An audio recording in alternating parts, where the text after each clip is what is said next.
just no surprise at any I think at any 1A Right. to have that.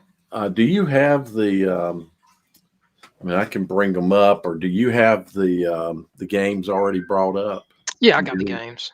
If you Yeah. do, we can share yours. You want to share your screen? We can. Yeah. Could do that. Let me. So Yeah. last week, what did you do? I know what you I did, but maybe you might tell everybody else what you did. well, I had a great time. I had to get out my roller skates and Yeah. watch Millbrook and Roseville play. That was a back and forth game. Roseville got out with a 14-0 lead. Then it kind of went. Millbrook scored a couple touchdowns and kind of seesawed. Millbrook actually had the lead for, I think it was like 28-21, and at halftime it was 28 all. Then it kind of went back and forth a little bit. Mhm. The key thing I think it was like 38-31 Millbrook, and they had the ball and they went for a fourth down. And if they got the fourth down, I think that game the momentum would have taken it Millbrook's way, and they didn't. Roseville stopped them, and Roseville went down the field, scored a touchdown.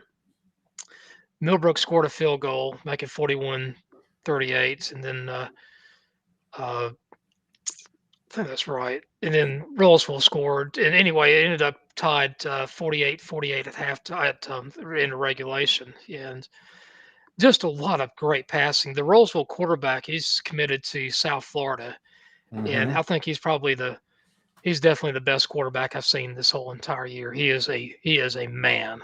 He's a man among boys on that field. Right. He is just a. I mean, you look at him. He's like 6'4". I'm gonna say probably 210, 215 or so. Not an ounce of fat on him. Mhm. He looked like a Greek god. And I mean, if anything, he can probably gain 15, 20 pounds easily. Right. But he is just a phenomenal human being. I mean, just a great fellow. He won't rush a pass, which I like. Right. He will look around. He will not make a bad pass. He'll run before he makes a bad pass, which I appreciate. And when you have legs like he does, you can Mhm. run all day. So that was a heck of a game. How about you, Dale? Well, let me see if I can stop being so white. That might be a little bit of a challenge, but I'm anyway. white enough, but I'm I went to watch an awesome football game, and I've got to say it's probably one of the best football games I've seen, or actually of all time. It was between Providence Day and Raven Gap, and man, I'm gonna tell you what; those are two teams that can compete with 4A football here. Um, I had never seen Raven Gap before, and uh, you want to talk about a team that they didn't just look the part, and when you look at them, you think you're looking at 4A team with big time players, and they have one of the best football players I have seen definitely this year. A kid is committed to Michigan. Um, he played at receiver. He played on defense. He was their kicker, their Oh wow. place kicker. I mean, he was one of those players that was probably coach said, you know what, you got to take a play off and go sell some popcorn real quick. He really was that kind of player. The game was a fantastic ball game, very close ball game. Um, just just an absolute joy if you're a fan. And I think both teams, while Raven Gap lost, in a very close game, I think they have to feel kind of good about the game itself because it was a very clean game, very well officiated. Um, just everything you could want uh, was there. And I'm going to tell you what, Providence Day is Chad Greer's building something there. So you're going to see that program start playing more of a national kind of schedule, I think, Right. and they will compete. Just really, there are athletes there. And Jim, I'm tell you what. So I'm standing there on the sideline talking with uh, Highlight White, Andre White, played quarterback at Concord back. He got his nickname from Paul Cameron, and he's introducing me to a couple of. He's an assistant coach at Providence Day, and he's got this strong desire to learn to be a better coach, and I commend him for that. He coached my boys when they were at Olympic, but he's introducing me to some of the younger kids. So there's this kid, Jim, that's 6'6", probably a solid 250, and he plays basketball. He's a freshman, and this is a kid that when you look at him, you know that one, this kid's going to be a Division I player, and this might even be a kid that moves on to Sunday playing. Um, from talking with several people, a great athlete, and he had on a lineman number, and I asked him. So I asked a few people there, what was why was he a lineman? Blah blah blah. So finally, I went up to him. I go, why is he not a tight end? So he's a good basketball player, so that tells me he's got good feet, good hands, all that other kind of good stuff. And I went up and asked him. I said, "Why aren't you playing tight end?" He said, "I do."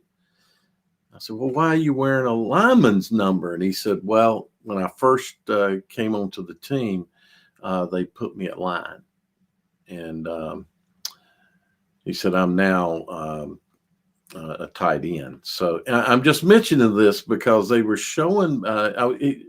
Highlight was introducing me to some eighth graders, a couple of eighth graders that'll be coming up, and man, when you look at these kids, physically they're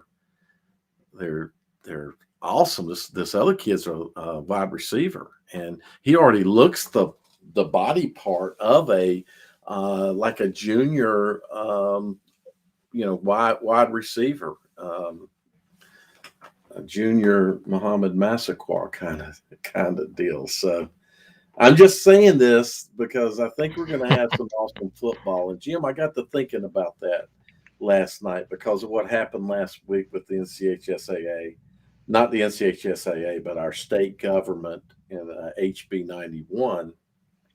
And we discussed this a little bit last week about how things are going to go forward, and that all passed.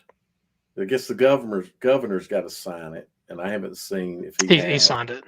He did sign it. Yeah, he Okay. signed it. I hadn't paid it attention, and it was kind of a lost hope to think that he would say, no, wait a minute, I'm not signing that in. But maybe some of the districts will not go along. I don't know. We'll see what happens. If the NCHSAA is not instated as the governing body, really what was going through my mind last Friday night was, wouldn't it be good to have those two teams would compete at 4A? They had numbers and they had athletes. I mean, they just had everything. They had all the elements you could see. I don't know about the age of the Raven Gap people, but I do know that Providence Day has a lot of youth, and I just expect there to be migration of players to there. And, maybe the NCISAA can go into the new association that maybe some districts in North Carolina, if there's a non-NCHSAA group, because think about it, how could we have a transition to another group next season and I mean, still have all of what we have, right? exactly. And I mean, the thing that nobody's talking about though is all that money that's in the bank accounts and the. Right. I mean, that money is not just going away. I mean, I think a lot of it has to do with there was a memorandum of understanding or whatever it is between the state and the association. I think that's kind of what it's coming down to. What this Mhm. final passage was so watered down compared. It wasn't nearly draconian like what we saw this summer, where they were Right. basically trying to dismantle the association. Yeah. Um, I, Do away with it. Yeah. to me, it was kind of like saving face to a certain degree. The bill is a bunch of nothing, to be honest with you. I mean, I think what you're going to see is probably some elimination and some fines, and maybe a revamping about who has to forfeit games or who has to be disqualified for the playoffs. But See, that's and I don't really like having Raleigh involved in that, to be honest with you. I no. think it should be the schools themselves and the association, and not you know So the fines, I don't bureaucrats. think. Yeah, the fines, I don't think should go away. Period. I don't either. It's for wrongdoing. I mean, that's the thing about it. That's right. The elimination part, um, forfeitures and those kinds of things might need some review. I shouldn't say might. They do need some review. Um, I don't know what can be done effectively because I'm just one person thinking, but what can be done effectively for appeals? Because an appeal process of forfeiture and say missing the playoffs is probably going to have to occur. The instance is going to occur near the end of the season, if not, at the end of the regular season. Right. And you're not going to have time for a proper appeal process. You can't put the playoffs on hold for an appeal here and appeal there. So I don't know if the appeal process can be improved. Well, I'm sure it can probably be improved, but how much improvement it can get, I think we still need to have um, situations where teams are not allowed to enter the playoffs. But those situations that have been maybe used in the past, and I can only think of a couple right now.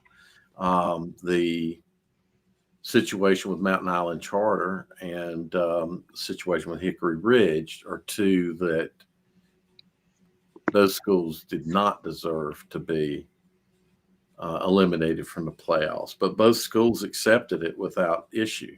Well, I won't say Right. without issue. They attempted their appeals, but they didn't, go crazy and run to a legislator and say, let's do something.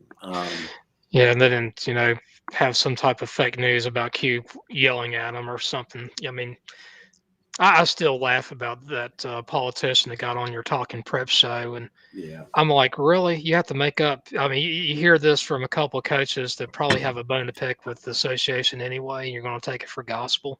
or I mean, that's just exactly. it's the idiocy of America a lot of times. You know what? It, They probably heard it not even from a head coach.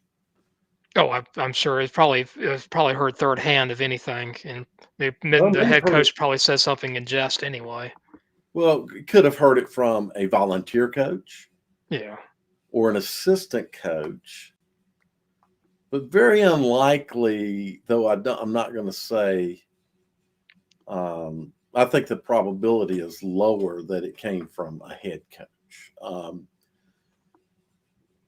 And certainly, I feel like if you took those questions, took the question to the mass of the NCHSAA membership, do you feel like you could be arbitrarily disqualified?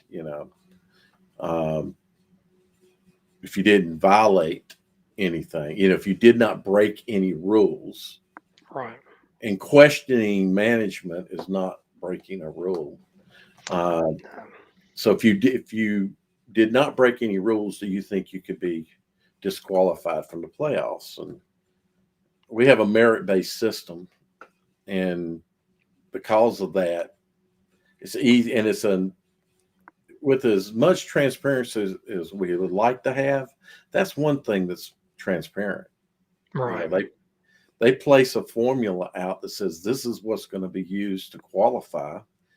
Um, they don't revamp it, and you're standing. If you're paying attention, you're standing all the way through. So, and if you did not make it, you've got objective data, and that's the key thing is it is objective. We may not agree with all the metrics of how they are generated, but it's all generated from objective data. None Right. of it none of it's subjective. So um, anyway, that's going to bother us until I see that the NCHSAA at least is going to be governed next year. Um, if they're not the governing body, then we're in a world of hurt. You know what? Let's go ahead and have 300, or was it 420 different governing bodies? Have every school have their own governing body and let them decide to give everybody a state championship while you're at it. Right, I, exactly. I mean, that's what it comes down to. That's what people don't. Also, I think me and you understand it, but I don't think a lot of people understand the special interests they're involved in it. There are certain places in North Carolina that are you just don't mess around with. Back in the 80s and 90s, it happened to be Wilson County, as you well know. We had a governor there for 16 years. Hmm. You go to the Department of Transportation, you might have 30-40% of the people in the division highways from Wilson County. I know a couple of people from Stanley County, one being my dad that worked in the division of highways, but there was a lot of Wilson County people. You don't mess around with the power on that. Uh, Right. that's the thing about it, though. Is people see what they want to see, and there's a lot of confirmation bias also. Where if I wanted to turn on the news to find out something that meets my ideology, I have vast array of things to get on the to watch. So Yep. it's the same thing with this with the state legislature, unfortunately. Unfortunately, that's right. So we'll see what happens with that. But it did go through my head as I was watching Providence Day and Raven Gap play. Man, I'd love to see those two teams playing top teams throughout, the public ranks. But I understand the disparity with a Providence Day and how they get athletes versus. And I don't know if the situation is the same with Raven Gap. I don't know if you've ever been to the That's in Raven Georgia, Gap isn't it? area. It is, but there's Raven Gap is right there on the North Carolina Right. Georgia, um, and I'm doubtful they have a lot of. I don't know. I need to look and see what is the high school situation there, uh, but certainly with the privates, there's an unfair advantage concerning potential reclassification and um, recruitment, and being able to give scholarships more easily. These are things that don't fall in with a Charlotte Catholic, a Cardinal Gibbons. They don't have you don't have those issues with them. Yeah, But I'll still say it. The state legislature pulls out all the charters and the traditional schools. If I was the four Catholic parochial schools, I'd just say, you know what, we'll stay at this association. We'll keep the $45 million. Thank you very much. exactly. Yeah, I don't know what they would do with. I know that there's people within that movement that want Charlotte Catholic out, which makes no sense. In my opinion, they're the most ethical operating um, Oh yeah, entity within the NCHSAA. And I'm sorry to the other public schools, but you all have some kind of issues with recruiting. Um, and it just doesn't happen. If it happens at Catholic, it happens when the kids are 6, 7, 8 years old, because those kids are in that system, from Holy Trinity up. Um, and probably youth ball prior, they're all together. So that's a whole nother entity. But it'll be interesting. We'll see what happens. I don't know when they'll let us know. Um, Hopefully before the end of this season. Right. We'll know what we're going to be rolling into next year.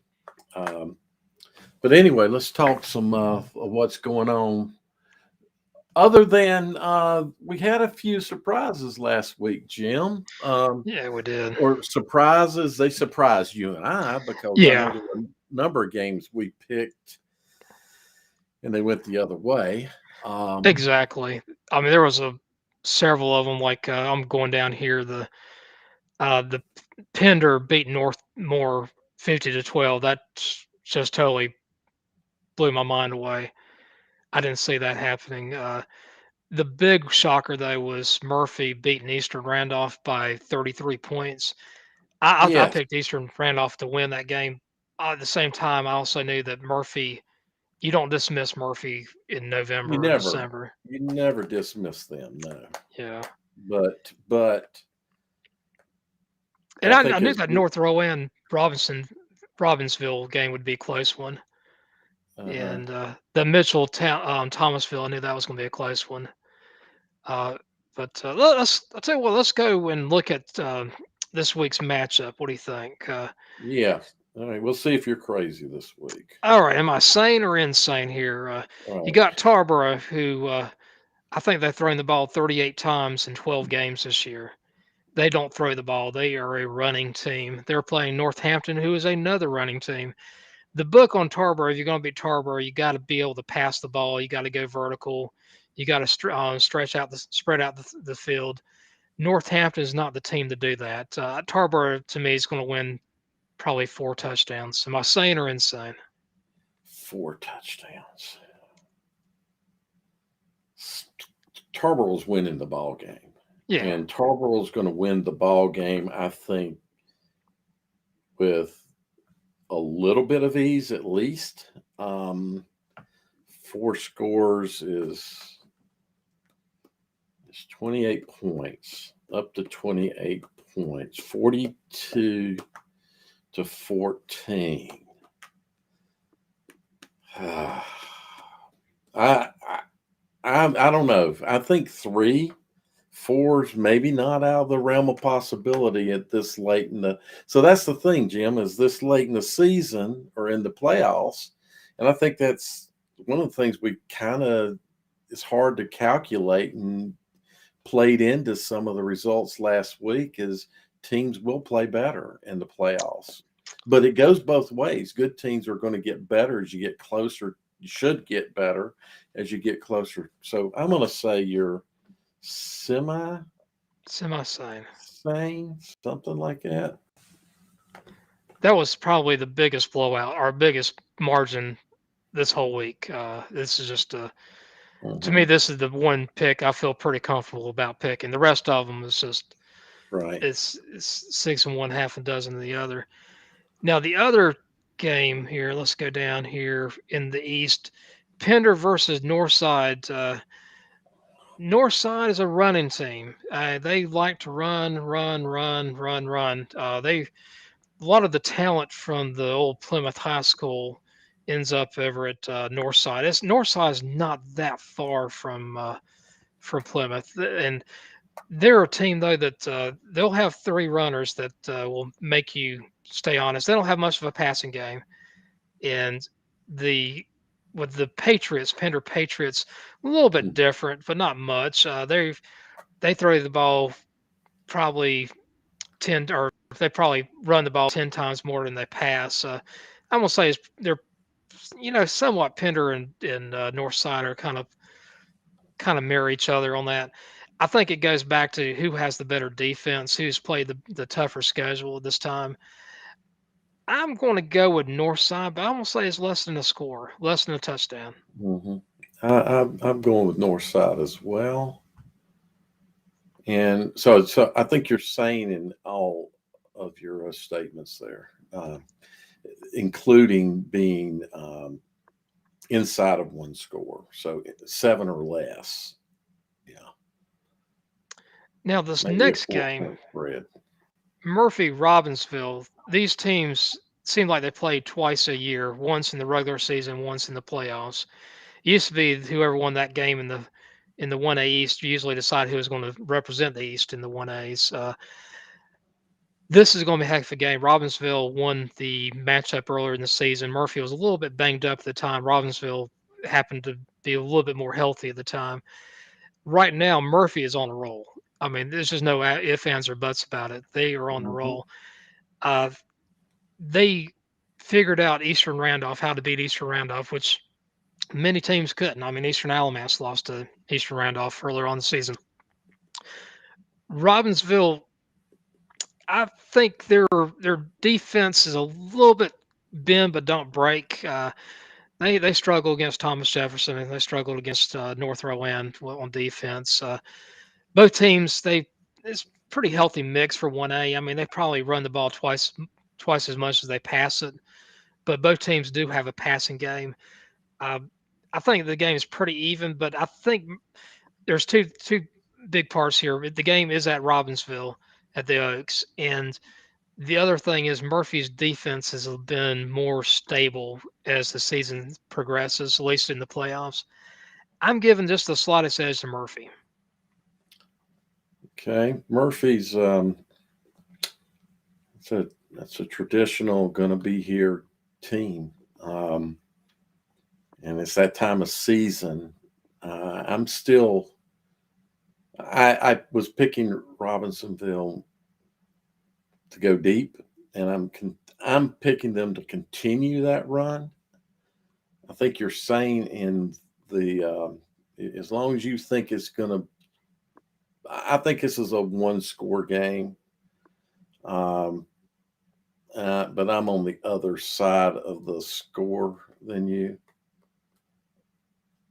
Gotcha. So I think I can accept what you're saying, though.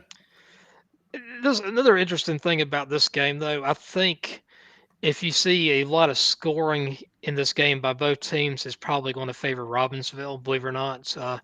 Mm-hmm. If they're able to capitalize on mistakes, the Bulldogs will make mistakes. These we're talking about not 10th, 11th, 12th grade kids. If it's what you do when this happens, do you capitalize on it or do you give it up? Any points, if you get to the red zone, is fourth down, you better go for the field goal if you got a kicker, and they Yeah, both teams have a take your kicker on that. points. Yeah, take your So points. it's going to be a tough one on that. Now going down to the other side here, Mitchell has had a really good season this year. Mount Airy has had a phenomenal season this year. They've allowed exactly 25 points this whole season.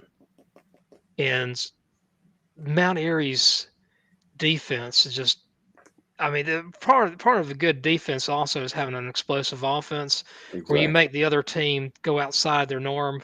A lot of these 1A teams like to run the ball. If you make them pass because they're down 2 touchdowns, bad things are going to happen. And a lot of these teams like Starmount, I mean, Starmount runs, they rely on the run. And Mount Airy is going to win this game. I'm going to say 2 scores. It could go a Yeah, little bit more than that, but I'm going to say it's going to be something like a 21-7, maybe 28-7 Mount Airy win. I agree. I was thinking 2 scores. 3, I don't know because I still believe. Again, this could be one of those. Mount Airy's not a team that you discount, and momentum plays huge. I think right now. I mean, it always plays huge, but I just think as we get, we're right there at getting to the regional. Um, you're 2 games away from state championship. Um, Momentum can carry you a long way. So I wouldn't discount them, but I'm with you on the pick and probably on the score, but I would think about a 28-14 score. Gotcha. Yeah, the interesting thing about it, just looking at the 1As here on On the West, the only team I really feel comfortable winning is Mount Airy, and on the Mm-hmm. East, I think it's Tarboro. The other games, I mean, the other two games are just, it's pick a team and wish you the best of luck on that. It's going to Well, be tough. I'm still riding Tarboro all the way. I think Y- they win the state championship in 1A, but we'll see. Mount Airy could, they get there, they could certainly put up a challenge to it, but I'm still picking Tarboro. Now going to the two-way East, going to the two ways. Princeton all over Nash Central last week, 63-12. Princeton runs the ball and then they run some more. They're kind of like Tarboro. They're the two-way Mm-hmm. version of Tarboro. They know how to run the ball. St. Paul's, I picked Whiteville to win that game. I think you picked St. Paul's. That was one of those coin flips. Mm-hmm. This one right here is another coin flip. If you ask me, St. Paul's, they have a passing game, and I don't know how Princeton is going to handle St. Paul's able to Right. to throw the ball, spread the field around a little bit. But St. Paul's is, I mean, they're still they're a smash mouth team. I mean, they're big guys too. This is going to be a close one. I'm going to go with Princeton. I think Princeton is they kind of got lightning in the bottle on this one, but this is less than a touchdown here. I don't think there's any team that's really. I'm going to say maybe St. Paul's by 2 or 3 points. I mean, it's going to be a close one. You mean Princeton? You Princeton's. I'm picking? sorry, Princeton. Yeah. Yeah, because I'm gonna pick St. Paul's, but you're picking Princeton. Just before we move on, David Simmons popped up 3 questions, and when we get to those games, we'll make our comments. It's about Maiden. So yeah, I'm going St. Paul's Gotcha.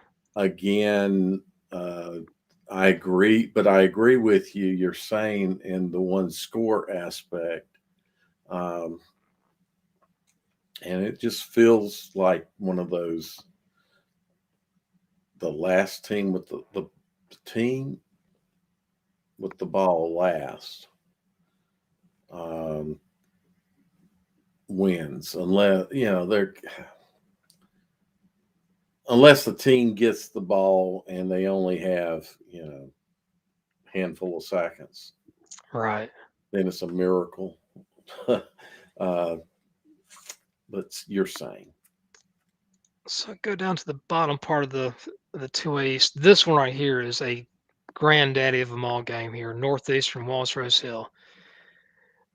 I've been to both places. You're talking about the game's going to be at Northeastern, but Walls Rose Hill travels fans just as good as any two-way team in the state, hmm absent of maybe Shelby and Raidsville. But the that team travels.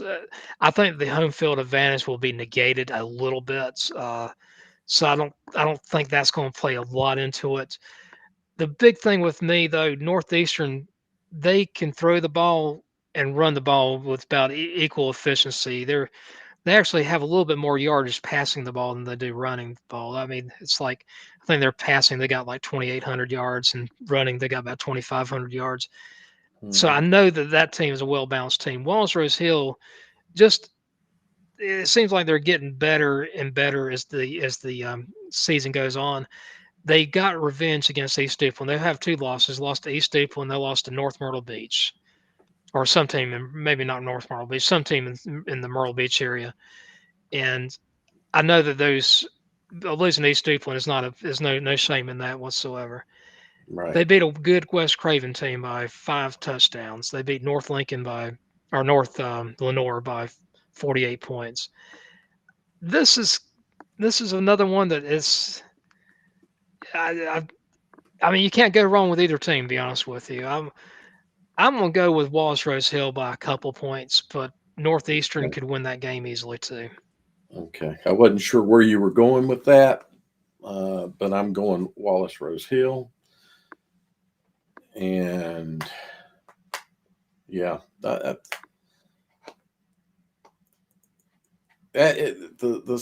I don't know. It's hard to say, but I believe it's going to be. It very well could be within a score. Yeah. The thing usually with Walls Rose Hill, they just seem to be a little bit more physical as the year goes on than most Hmm. teams, and that might help them out. We shall see. If you're in the Elizabeth City area, by all means, go to that game. That is going to be one heck of a good game. I think S- so. Now, here is the granddaddy of all the games. Of all the teams that are in the NCHSAA right now, from 1A to 4A, from 1960 through 2021, these two teams, no other team has won more games than these two teams here, Shelby and Reedsville. You're talking about tradition. Reedsville is Hmm. going to carry some fans there to Shelby. No ifs, ands, or buts. They Right. do travel well. After Thanksgiving, I'm sure a lot of people said let's have a light lunch so we can go feast over in Shelby somewhere. Right. And it's going to be a fun game on this. I think Reedsville, they're they're really good. I mean, there's no ifs, ands, or buts about it. I mean, They they're are. undefeated. Shelby, there just seem to be a little bit more dynamic this year, and I'm going to take Yeah. Shelby by a touchdown. Uh, but I think that's probably on the upper limit. It might be 4 or 5 points, but I'm going to take Shelby by I'll say by 7. Yeah, I think Shelby as well, though. It's just Reesville's good, man. Um, that's a good football team, but so is Shelby. And um, I think you're sane, but I'm going to give Shelby a few more points. I think so. Okay. I could see a 7 to 10 point win here, but I can also see again if momentum gets on Reedsville's side. Um, it's not.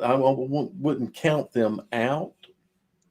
Shelby's going to have to play their ball game, and that would be the one of the factors that would, I think, Jim would make this either be a bigger margin or Shelby lose, and that would be one or the other team. It just doesn't. They're flat, and I don't see that happening. I think this is too big a game, so I think it's going to be a great game. All right. Uh, that's going to be a really, really good ball game to go watch if you like football. So yeah, I'm Shelby, but I'm a few more points than you, I think. Gotcha. Now the next game here, this is going to be a fun one here. And be honest with you, the Shelby Reedsville game is just so big, and a lot of people forget that this right game here, Maiden versus East Surrey, is a big game too. It is a big game. Yeah. But it's at the same time, you're talking about the team Shelby and Reedsville have been around for decades. I mean, 60, 70 years. I mean, every decade they're in it. Maiden has a really good program. East Surrey has really come on the last 2 or 3 decades, but it's just not the same feel as the Reedsville Shelby game. Right. Both these teams have good passing games. They both of them know how to spread the field. They both can run the ball. The guy that's the quarterback for East Surrey, Boaz, his older brother is playing. He's a backup quarterback at UNC. He's like the kid that torched Tarboro back in 2019. Hmm. It's going to be a fun game on this one. The game is at East Surrey. I don't know if that's going to make that much of a difference. To be honest with you, I think Maiden will travel pretty well to that game. Um, I'm gonna go with East Surrey, but I think this is one of those things that if Maiden capitalizes on some turnovers early in the game, that'll push it. But I think I'm just going to take East Surrey just because of the home field advantage. That's the only thing. I mean, to me, these two Right. teams are kind of mirror images of each other. So I think you're saying I do believe this is going to be a one score game again. Hope it is because I know there's going to be people watching that potentially that really don't care who wins. They want to see a good football game, and I believe you go to this game, you're going to see a good football game. Right. nobody's going to, I don't believe, dominate the other. Um, and we picked against Maiden last week. Hmm. Um, and it's just the unfortunate thing that we're not, when you're not close to either program, it's hard to understand if there might be some extra element, propelling a team along. Right. But on paper, um, I would have to lean East Surrey, and maybe because home field's usually about a 3 point advantage. Right. Is I know when Massey, if you're familiar with the Massey rating system and Right. Massey prediction system, it's a 3 point for home field is what you get. Right. And it doesn't matter who you are, you get 3 points. And I probably feel that way because I do think the game is a near toss up here. Yeah. Uh, don't either team blow the other out, please. Uh, I'm sure that uh, David here would love to see Maiden blow them out, him being a Maiden fan. And I'm sure that East Surrey fans probably think the same way, but I don't see that happening.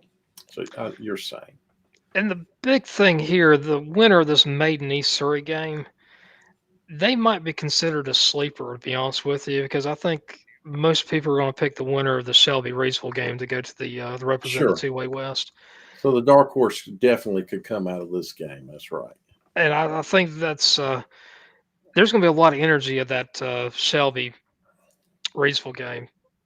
Both teams are going to be just going giving that extra 10%.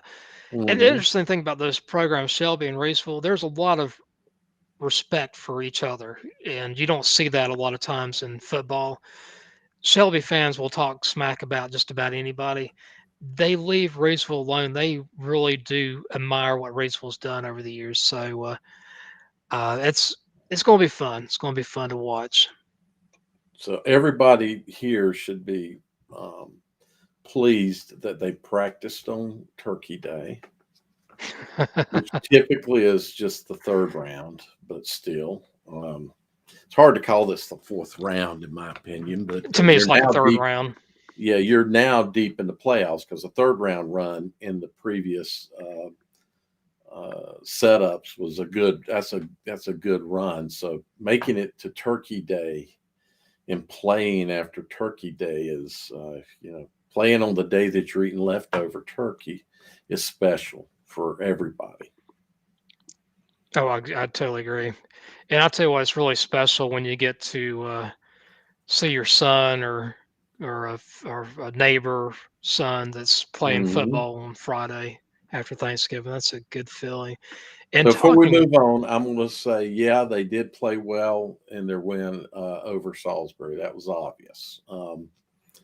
So that was the last point there. Is David made is that the football team is was very good last week in their win over Salisbury. Yeah, that's a big win. That's a very very yeah, very good win. that's a great win. It Yeah, surprised me, to be honest with you. I and thought that Salisbury was everything I've seen on film and just talking to coaches. yeah. I didn't think Salisbury would lose that game. I thought it would be relatively close, but Hmm. touchdown or whatever. But I didn't think it was going to be a. I mean, I think at one time the score was 32-7. At halftime, it was 13-7, and that's Well, why you have to go watch the football games. that's right. Exactly. That's why you have to go because that's where they're decided. That's right. Exactly right. Now, talking about another game here, this is one I've been kind of deciding if I want to go to this game right here, Eastern Alamance versus Jacksonville. Uh huh. Th- this is going to be a fun game. This is going to be a really fun game here. Eastern Alamance, they can throw the ball. They have a pretty good running game. I don't know if they have a experienced a team as physical as Jacksonville. They're probably I would say probably hasn't. They have not. Hmm. Jacksonville's hot right now, and I'm just a little bit hesitant about picking Jacksonville. I'm Eastern Alamance, and I Okay. won't surprise people. I won't pick Jacksonville in this game. I'm gonna say it's Oh, probably 3 or 4 points. see, I thought you were going to pick Jacksonville, then flipping back, but now you are picking Jacksonville. I'm trying to keep you on your toes. You are, because I was like, okay, no, I'm not. I don't agree with you. Oh, we agree. No, because I'm only just the opposite side of the coin here. It's the same kind of ball game margin, but I'm on the opposite side. So we'll see what happens. Hopefully, the game plays out that way as far as being a tight ball game, um, a good football game. Oh yeah, this would be a fun one here. I mean, they play against Rose, Newbern. They play against Conley. They play against Havelock. Hmm. Jacksonville is they beat Havelock by 3 scores earlier on the season. Which is that's I'm kind of a Havelock fan. I like what they've been doing. They beat them by 21 points, and Eastern Alamance beat them by 15. But the thing is, I don't look at games like that because football or not, it's just football's not linear, and also it doesn't stop at time. Your teams do get better. Teams do go through injuries. Yep. Teams do have issues that are unbeknownst to any of us in the public. And you also dealing with 10th, 11th, and 12th grade kids that their Matchups are hormones different. can change quite a bit. Right. And plus the matchups are potentially different as well as far as what occurs on the field, what one team can do against the other team. They they may not be able to do the same things against the team that you're looking at that matched up earlier, but they're able to do so maybe run versus pass. But anyway, a good ball game there. Now, this next game here, Rose versus uh, Scotland. Scotland used to be known for being able to run the ball. I mean, Zeus and all that, but they have a pretty Yeah. good passing game. Their Coach Bailey's done a fine job at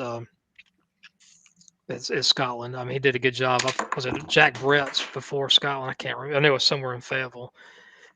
He's a darn good coach. Uh, Rose, they can spread the field around. They do have a very good passing game. This game is at Greenville. I don't think it's going to matter that much, to be honest with you. Like you said, 2 or 3 points maybe. And I think that's what the margin of the game is going to be, about 2 or 3 points. But I'm going to go with Scotland. Yeah. I like Scotland. I think they're a little bit more balanced this year. I think they're also playing. They play in that tough 3A, 4A conference with Richmond, They play a Pinecrest. very tough conference, exactly. Um, so they're battle tested, and well, I picked them at the very start of this thing. I'm not backing off of them now, so Yeah, I'm picking Scotland too. It might could be a score.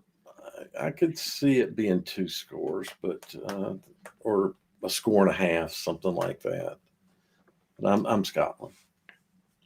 You're it's going saying, to be it's going to be a fun game to go to. Now let's talk about this one right here. You got two conference foes playing, and a lot of people will complain about playing a conference foe in the playoffs, but we're in the fourth round. yeah, If it's you're got to playing happen. your conference foe, you know you're in a very good conference. Yep. And South Point, they've gone 10-3 so far this year. They play in they play in that dang tough conference with Kings Mountain and Hmm. Crest and all that. They don't pass the ball that much. They don't have to. They run probably 10 times more than they pass. But the thing is, teams, even when they know that the run's coming, is like, oh my gosh, the run is coming. What do I do? Then you have Crest. And Crest, they're just kind of, for whatever reason this year, they've kind of been going under the radar a little bit. Nick Edens, he's the coach at Crest. When you have a coach like Nick Edens on your sideline and they're kind of going under the radar, people maybe not fearing them like they should. That's kind of scary. Those guys at Crest, I know Hmm. they're going to be coached up quite a bit. Crest doesn't. I'm gonna say they probably is about 50-50 between the run and the pass. I'm gonna go with Crest in this game. I'm gonna see who won the matchup in the regular season. I think Crest beat South Point. They did 27-26. This game is another home game at Crest. I'm gonna go with Crest in this game. I'll say probably 4 or 5 points. So Crest is what they lost to Shelby and Burns. Crest lost to. Let's see here. Let me find out. I know they lost to Shelby, and I think they did lose to I Burns. think that's their losses. They lost to Burns the very first game of the Yeah. season by points, and they lost to Shelby by 10. Good football teams, right? Right. I'm picking Crest. It'd be cool to see South Point be able to pull this off, but last game wasn't a blowout, wasn't it? Was a close game.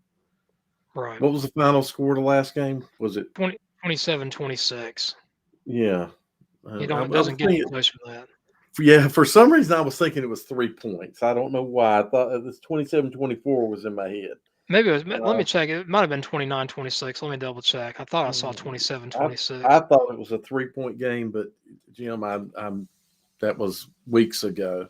Gotcha. Yeah, it was Uh, reported in Max Preps as a 1 point, but it might be okay. wrong. Well, it probably is right.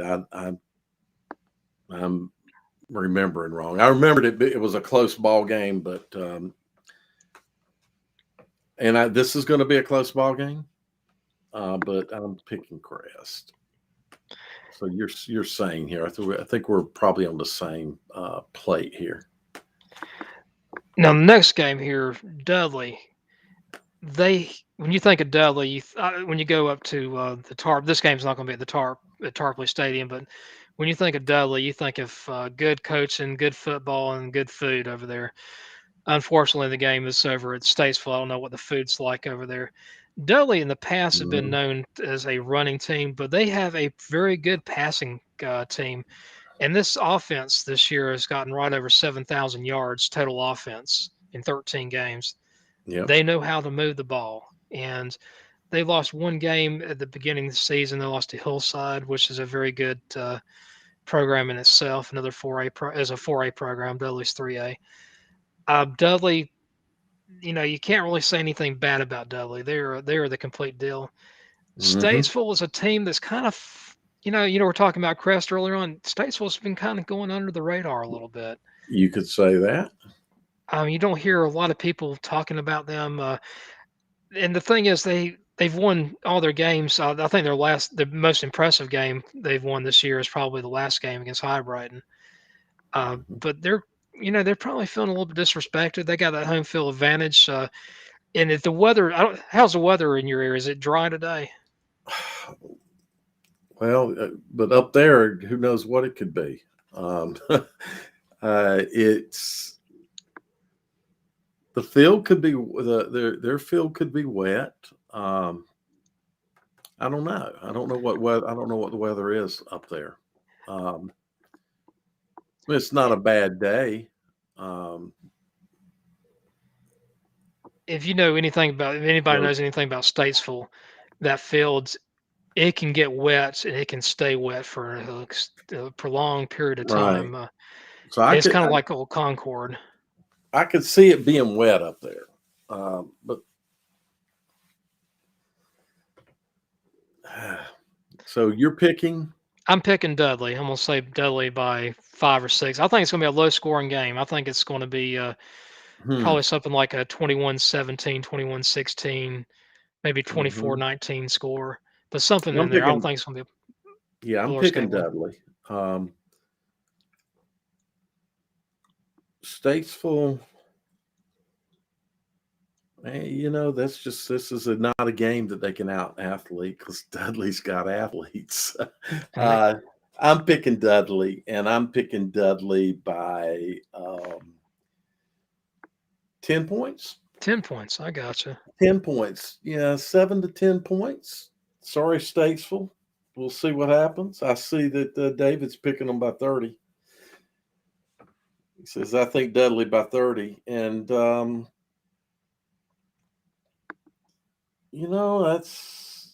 That might just be that partly Statesville flying under the radar. I mean, Dudley's really good, so I understand the potential of that's 4 scores though. That's I mean, Statesville's averaged, I think, allowed less than 7 points a game this year, or right at 7 points a game. yeah, but they hadn't played Dudley. They haven't played Or a team Dudley. like Dudley. Dudley's averaged about 6 points a game, allowed 6 points a game, but Dudley just has so many athletes on that.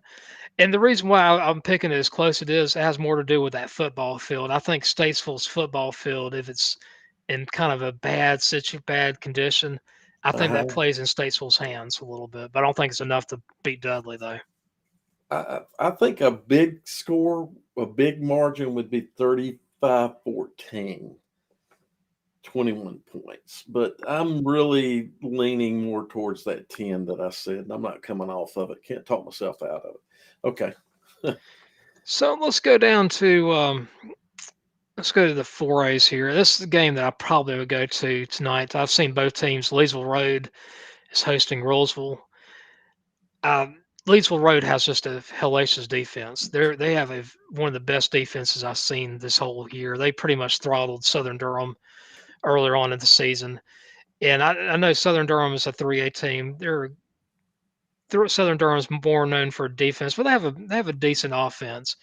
But I just saw a lot of men on the fields. I mean, some really true men on that field on Leesville Road. They're not somebody that's going to let Roseville roll up and side down on them. The Mm-hmm. big thing though is can Leesville Road can they contain Mr. Brown over at Rolesville? Can they contain the running or the quarterback? And I don't know if they can or not. To be honest with you, I think it's going to be a heck of a game. That's the reason why I'm going there. I'm going to pick Mm-hmm. Leesville Road by a few points, just because I think this time of season defense wins games, and I've seen Rolesville defense. The Rolesville's defense does have a lot of issues. The one thing I will say in Rolesville's favor, though, their players are pretty much healthy right now. They except for a couple injuries, but they're in pretty good shape. But I'm gonna take Rolesville. I'm gonna say maybe a touchdown. That win over Millbrook, be it overtime, was still impressive. Right. And you think within a score though, right? Yeah, I'll say a score. So you're saying, but I think I'm on the other side of the coin. I You hope you're know? right on that one, because I actually Rolesville is a team that I've never have. You always enjoy seeing teams that have fun on the sidelines. Uh-huh. Those guys are loose. I mean, every one of those players, they don't take themselves seriously. The coaches don't take themselves seriously on the sideline. When they get in the grid on the gridiron on the field, they are serious. Don't give me any if ands or Mm. buts about it. But they have a lot of fun. Well, That's that's a called fun loving team. team. I think that better definition of, or the good proper definition of something like that is team. Right. Um, so yeah, we'll see. I mean, I yield to your having seen both teams, and I can respect your pick. We'll see what happens. Okay. It's gonna be fun. The one thing that's kind of playing in Leesville Road's favor, they have allowed a little over 100 points this whole year. I think 101 points this year, and Roseville's allowed 443 points this year. Right. And that's the reason why I kind of go back to the defense. I'm a defensive guy, but Right. I do like Martin Samek's one of the best coaches in the state. Actually, I bet him in the top five. To be honest with you. Now going to the next game here, Cardinal Givens versus Panther Creek. I think this is going to be Cardinal Givens all over. They have great balance between running and passing. I'm going to say Mm-hmm. Cardinal Givens by about 20. Panther Creek is mostly a passing team. They don't have much of a run offense, All right. so you can play 5, 6. You can play a lot of nickel and dime coverage against Panther Creek. Just contain the quarterback, make sure he doesn't flush out the pocket too much. But I think Cardinal Givens will win this game relative ease. Big win by Cardinal Gibbons last week. Really Oh yes, huge. surprising. That was huge. And I have to go with them as well. And a couple of scores, yeah. You're saying. So let's go to this game right here: Huff versus East Forsyth. East Forsyth's playing Let some me say real. one thing. Of course, Panther Creek had that nice run last year, but then they ran into Myers Park. Same thing here. So, Exactly right. all right, I'm sorry. Go ahead. East Forsyth is on a mission right now. Yeah. They've won the last 3 games in shutouts. They haven't allowed a touchdown in forever against Huff, who's probably the best team in the state. I'm gonna take Huff by about 16, 17 points, but I would not be surprised this game ends up being a close one, or it could be a blowout. But I'm gonna say 16, 17 points, Huff. Okay. So Huff was a little surprising to see how that game went last week early. Um, I don't know why, because I really thought that was a game that Huff could have had that kind of margin in the first half before Right. going into the second half. And I think this is a game they can't play like they did last week. They're going to have to play uh, top-notch football. And if they play top-notch football, I can see them winning by 2 scores, 2. Um, yeah, I can see that.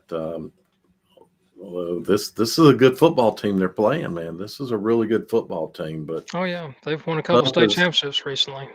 Huff is on a different level, though. Yeah. I still believe they are the best team in the state. So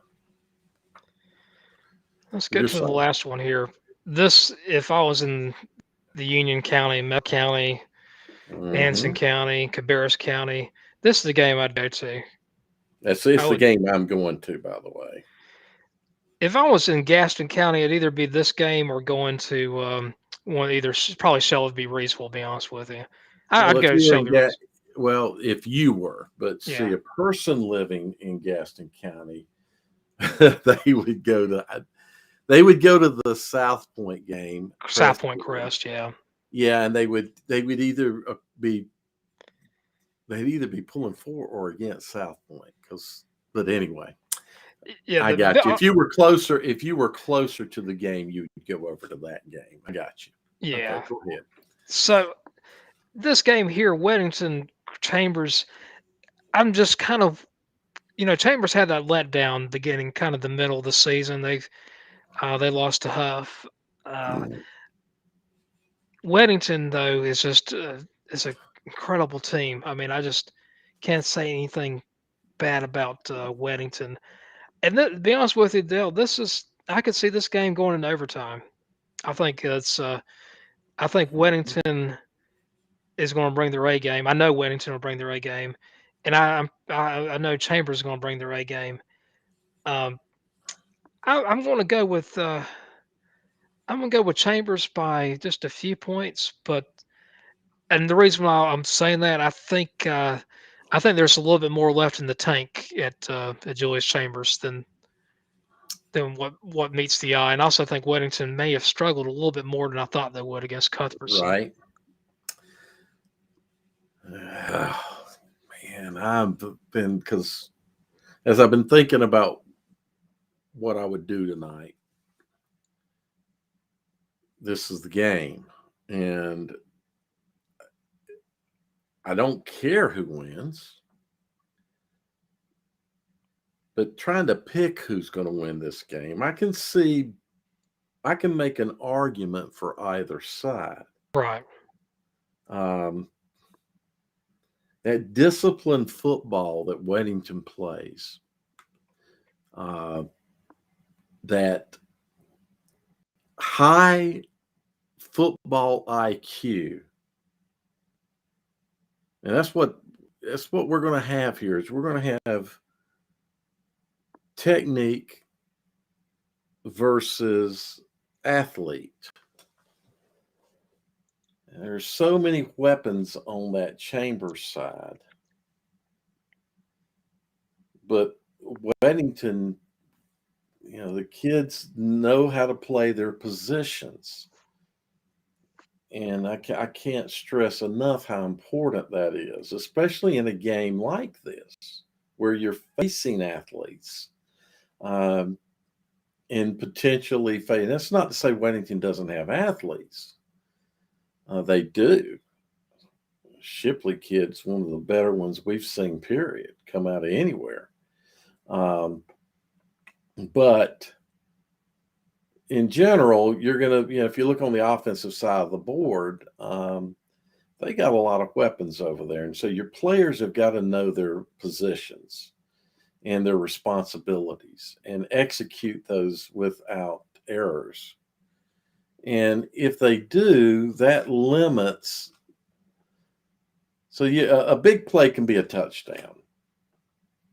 And you can limit the big plays that would be touchdowns to just big plays, or big plays, you can limit them to, smaller plays. So if you play good football and you know your positions and your techniques, and you can get to the points on the field that you need to get to make the tackle, while the guy may get 10, 15 yards, at least you've got the angles and you know the angles.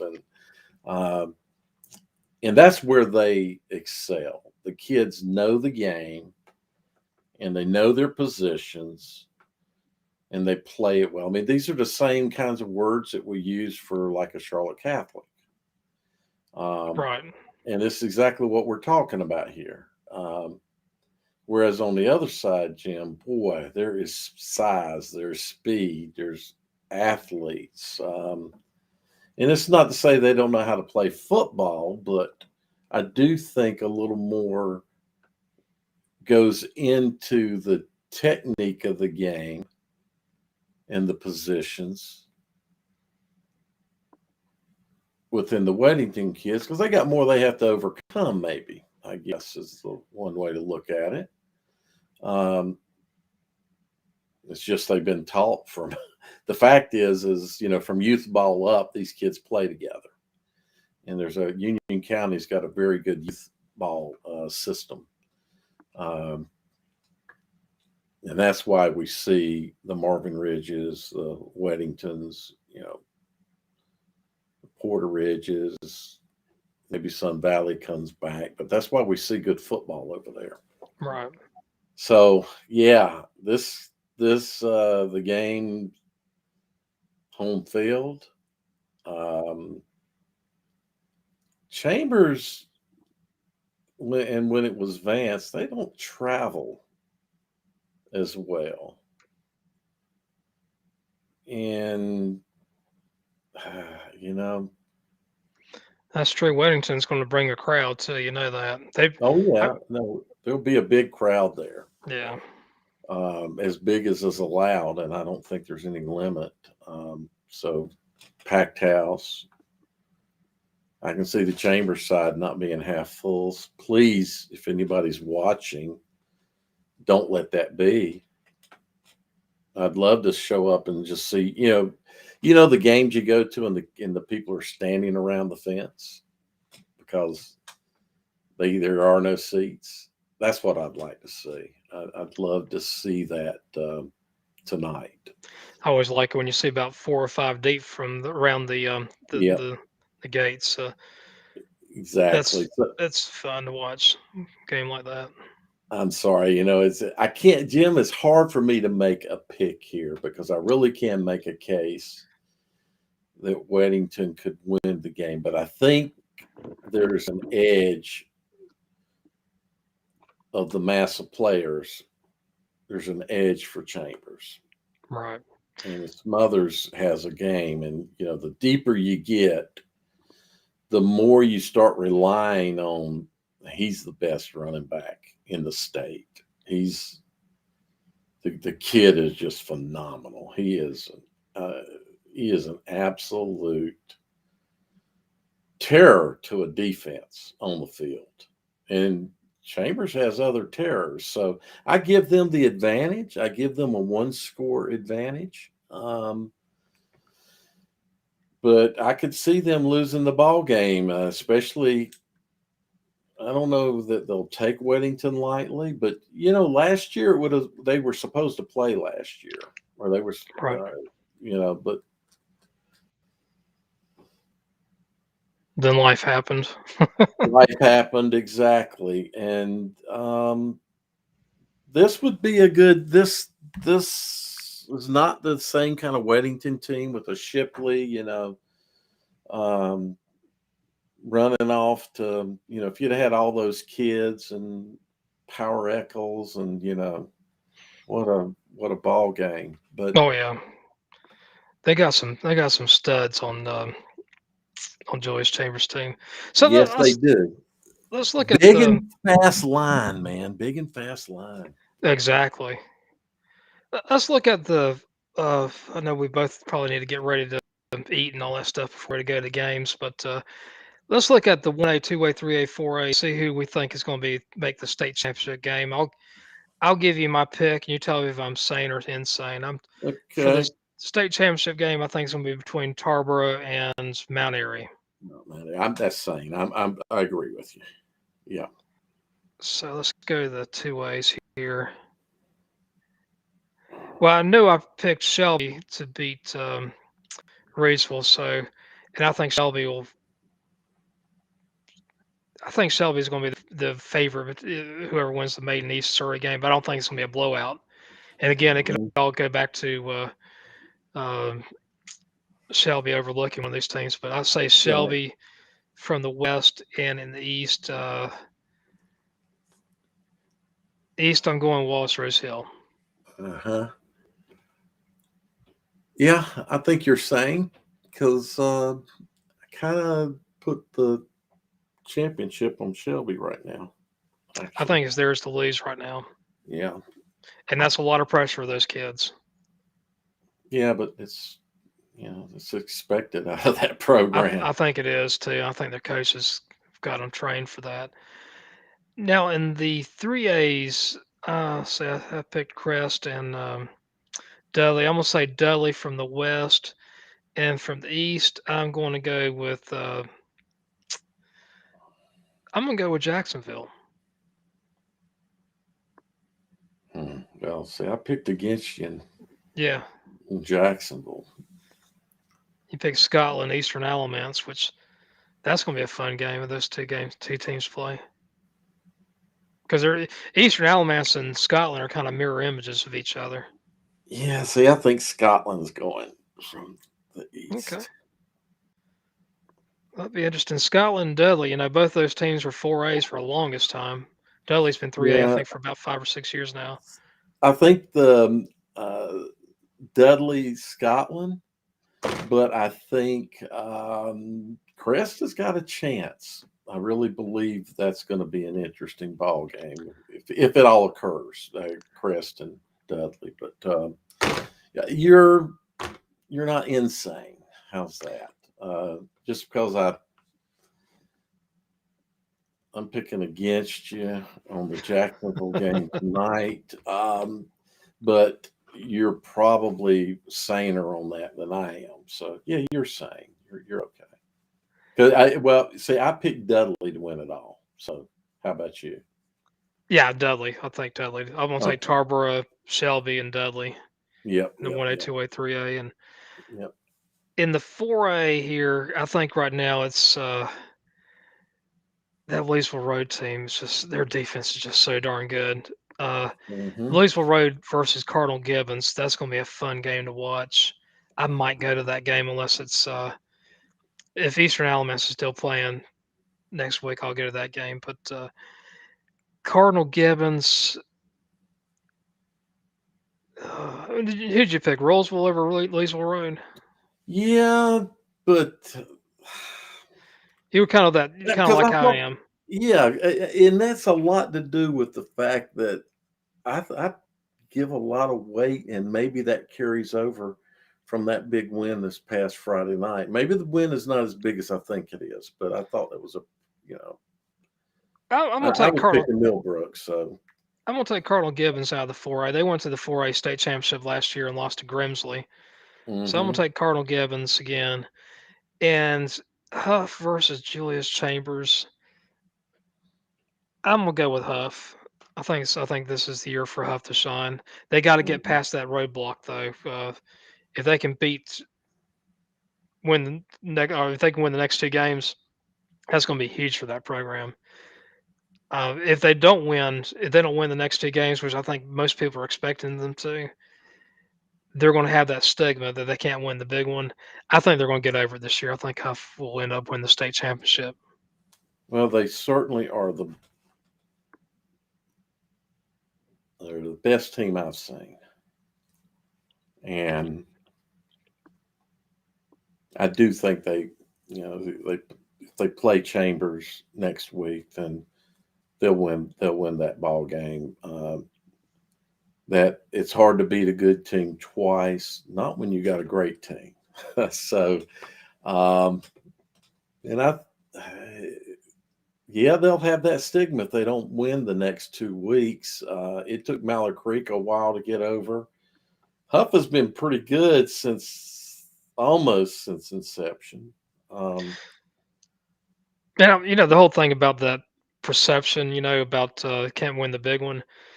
A lot of people said the same thing about Tom Knotts, that he couldn't win the big one until he won that first one at West Charlotte, and then you saw what happened to Indy. And yeah, exactly. so I think sometimes those cliches a little bit tough, but I think it has. I Uh, think this is the year Huff will win. I just think they're the best team in the 4As. yeah, you remember who? I know you remember his first loss. Talking about Knots to Garner, and when he was at Harding, and then just not being able to get there and get it done. Having great teams, there was that stigma there, but now it's Huff has had a number of. I don't know that people really realize the amount of athletes, of great players that have been at Huff. And that's one of the other reasons people knock is that Huff has not been deprived of the same level of players, say, that Mallard Creek was getting during Mallard Creek's dominant time. Um, they just couldn't make things happen, and they had stupid letdowns. I think it was 2014, if I remember the year right, when Right. they beat Mallard Creek in the regular season. Uh, Real close ball game, but in an exciting play, as I remember, it went down the sideline. But then they came in and played. I think it was the second round. They met Mallard Creek in the playoffs, and Mallard Creek just dominated them. They didn't have the focus, the intensity, everything else needed to win a ball game. They were cocky. They were, just the opposite. And Mallard Creek came into that ball game focused because they had lost, and you could tell before the kickoff who was going to win that ball game. And that's kind of been Huff's problem, Jim. And they got to stay focused and play football. And Yeah. they do that. They're your state champion in 4A. I agree with you. Well, we have a question here. Do we think that East Surrey or Maiden could beat Shelby? And I think the answer is yes. I think either team could beat them. And the reason why is I think Shelby will have they have probably a good chance of having somewhat of a letdown after playing Reedsville.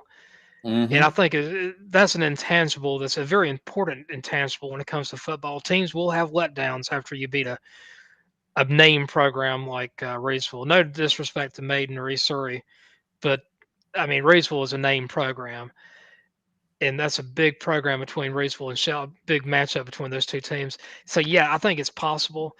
I think it'd have to require a letdown. Also, think you're going to have to win the turnover margins. You got to take care of the ball, and you got to do all the fundamentally sound things to win that game. But yeah, I think it's possible.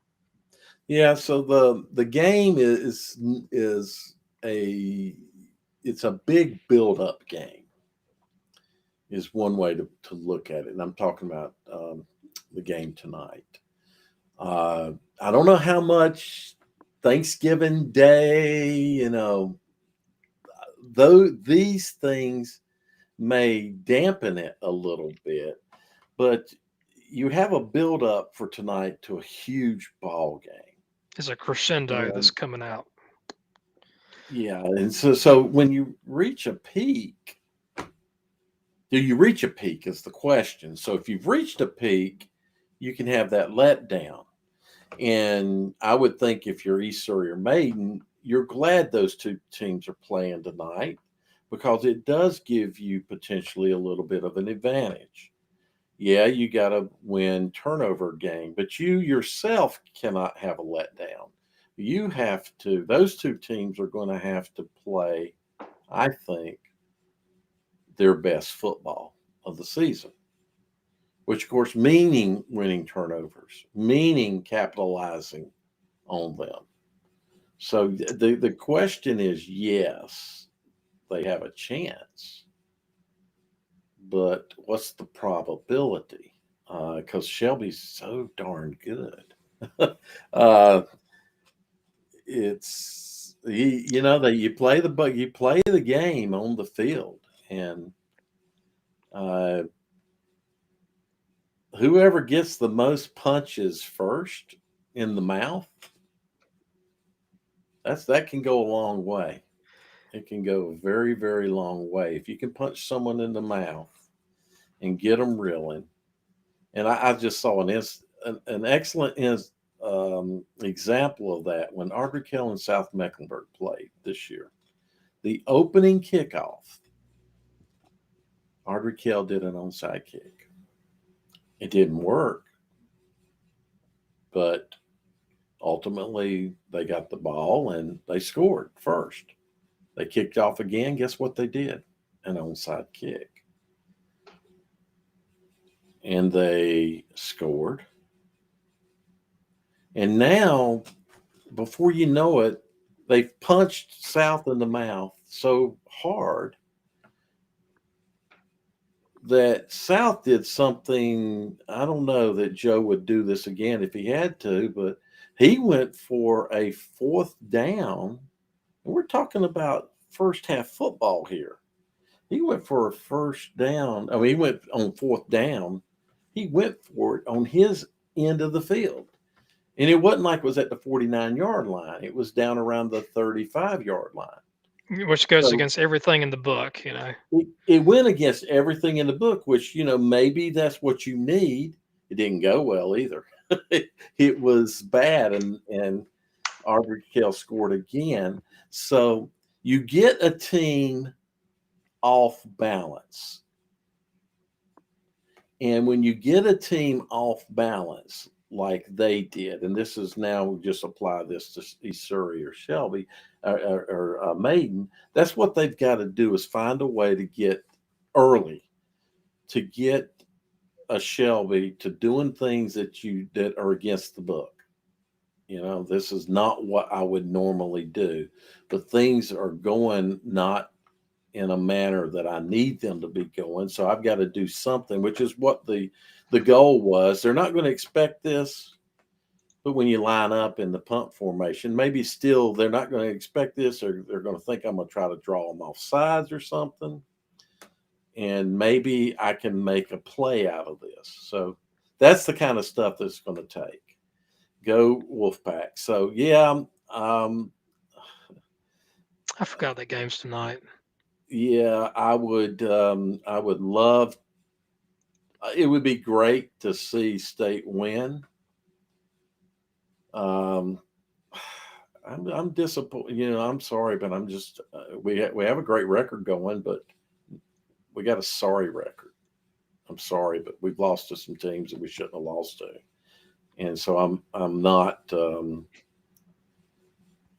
It's disappointing The only game that we lost that I can Ole say, Miss.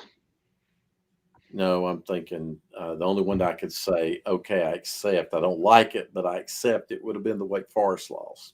Huh. Um, You thought Shelby? You thought Ole Miss was? I mean, Ole Miss is a darn good program. yeah, but State should have won that ball game. You You think can't so? lose those kind. If you're going to be a top bowl contending team or a team, and guess what? This was the year that they could have been at least in the talk of the ACC championship and could have been an undefeated team that you'd have to be considering to play in the national championship stuff because look what happened to Clemson. So the door got opened, and no other ACC team has no, not just State. You know, Carolina is playing a lot lower than what I had expected that they would play. None of the teams, Wake Forest looked like they might, was going to try to bust through the door that Clemson kind of propped open for them, put a big chair, put two or three chairs at the door and said, here you go. So no, I'm disappointed because I think State's record could be a little better, but we'll see tonight. It's and David Jim's a Tar Heel alumni, so he's obviously pulling the other direction. The thing is tomorrow morning, my emotions will be like this. If State won, I'll be extra high. If State lost, I'm not going to be low. I'm not going to be down about it. So um, that's You that's at know, least a good thing. I kind of wish North Carolina and NC State could have consolidated the football programs this year. Uh, can you imagine? I mean, we neither team had great depth on defense. And I think you've seen that on with NC State when they've had some players that went down, like Peyton Yeah, Wilson, who actually is Peyton is he lives, I think, probably a mile and a half from my house here. When he went down, you got other guys that gone down there. That it's hard to come back uh, from all those injuries on that. If you could take NC State's offensive line and defensive line, take Carolina's receivers. I think Carolina has got some great receivers. Your quarterback at NC State's great and everything, but I'll take Howell. Running backs, I guess I guess State's probably got a little bit better. Probably just about everything in defense, except for maybe the Carolina's linebackers are probably the only thing decent on that defense right now. In our special teams, we have good special teams at Carolina. But you could consolidate those two. It would be a top five team right there. yeah, but you've got to use. Most likely, you need to have NC State's coaching staff. That's Oh that's yeah, yeah, I that's totally agree. that's Carolina's downfall Yeah, is get their get, coach, their get Matt coaching. to recruits and just let Doran and his guys coach them up. I totally You agree know, with you on that. you know what Mac should be. Mac should be the CEO of Carolina football, not the head coach. He should be Yeah, the CEO because he's a good promoter. Um, I think I fully appreciate and admire his his ethics, his goals, his all of those things that make a person's character good. Um, I, I've I think he's top notch, 100%. you know, Uh, so I'll he say should be this: the CEO. back in '97, after he left after the Duke game, I want to tell you right now, I bet you it was less than 10% of the Carolina alums had anything really good to say about Mack Brown.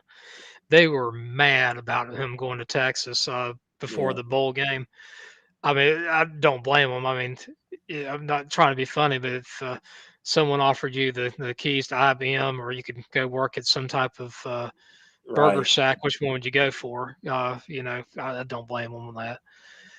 But I have a different. I've been around Mack Brown for so much of my life. When I was an 18-year-old freshman at UNC, it was Mack Brown's second year, and we couldn't stand him then. His first year, he went 1-10. Second year, first game my freshman year, we beat VMI 49-7. I felt pretty good. Then we lost 10 straight losses. 10. We were You know down the joke. 35-0 against Duke at halftime. You know what the joke was back then. Yeah, what does I Dean Smith and Mack Brown have in common? no, no. This was this is another one. Then it it was I was walking through the parking lot, And your and dashboard was broken. the well, maybe it may be. I actually what it was is that a side glass was broken. I looked in, and on the seat was a brick with season tickets tied on the brick. Yeah, the one I heard before 30 years ago was I had two season tickets on my dashboard, and someone broke my dashboard and looked up there, and there was four season tickets. Oh, okay, yeah, I've heard that one too. Okay, Now the one that we heard was what did Dean Smith and Mack Brown have in common?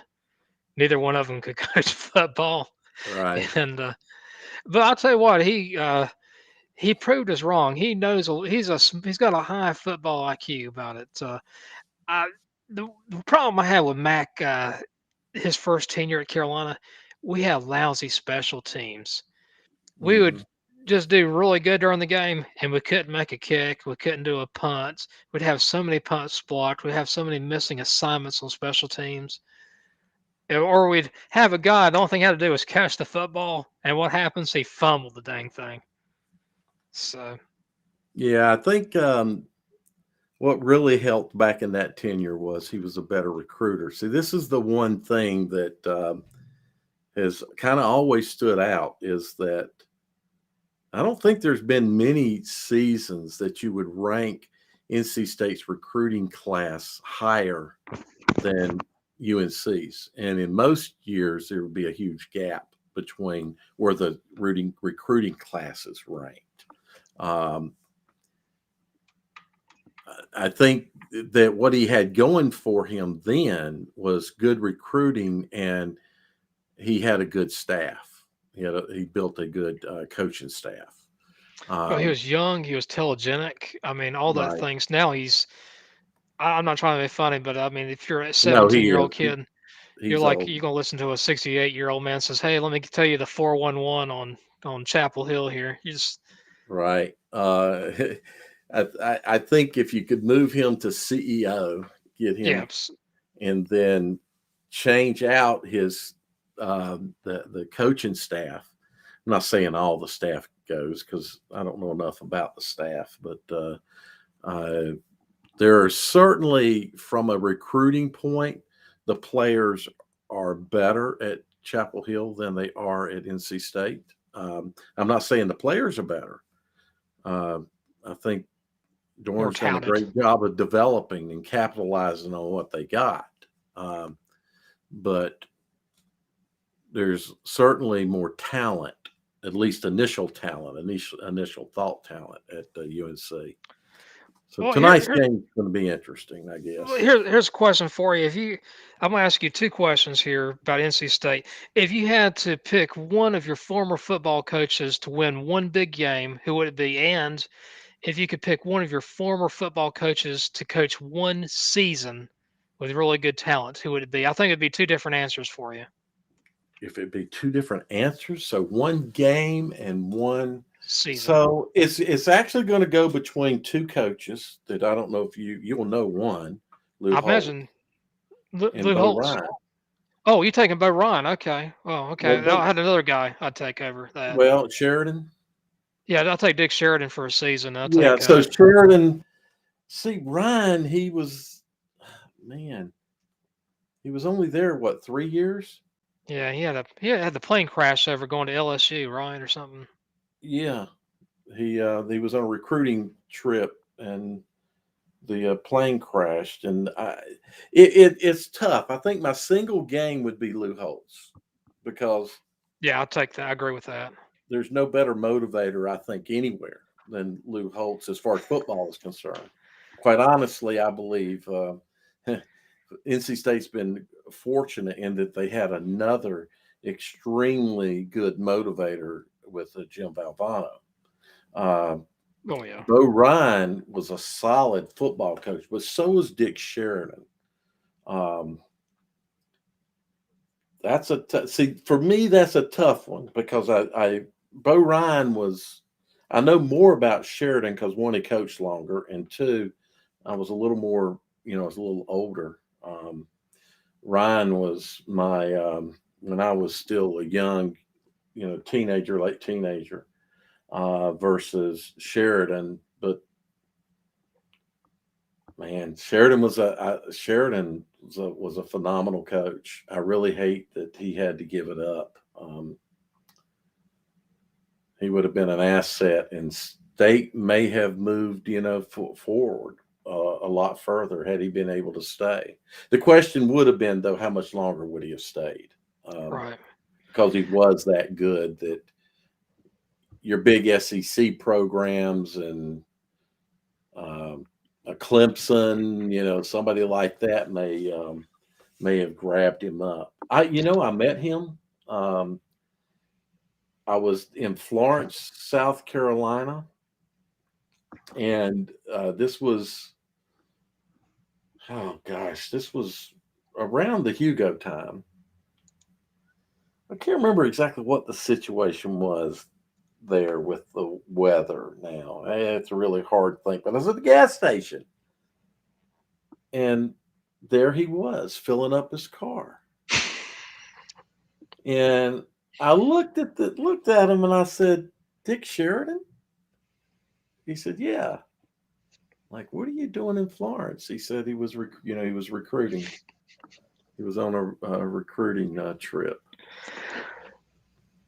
I had a friend that met Barry Wilson, the old Dick football coach, or something similar, but he was actually working at the gas station, and he was wearing a Carolina hat, and he's like, "You're the Dick coach," and he's like, "Yeah, I'd rather talk to you than a lot of the Dick alums because I don't think that I think you're probably more kind than they are." But got a good Lou Holtz story for you. Uh, after he left NC State after the '75 season, went to Jets in '76, and in '77 he's in Arkansas. And right before the Orange Bowl, three of his star players were ruled ineligible. A couple of great running backs, I think a receiver or something.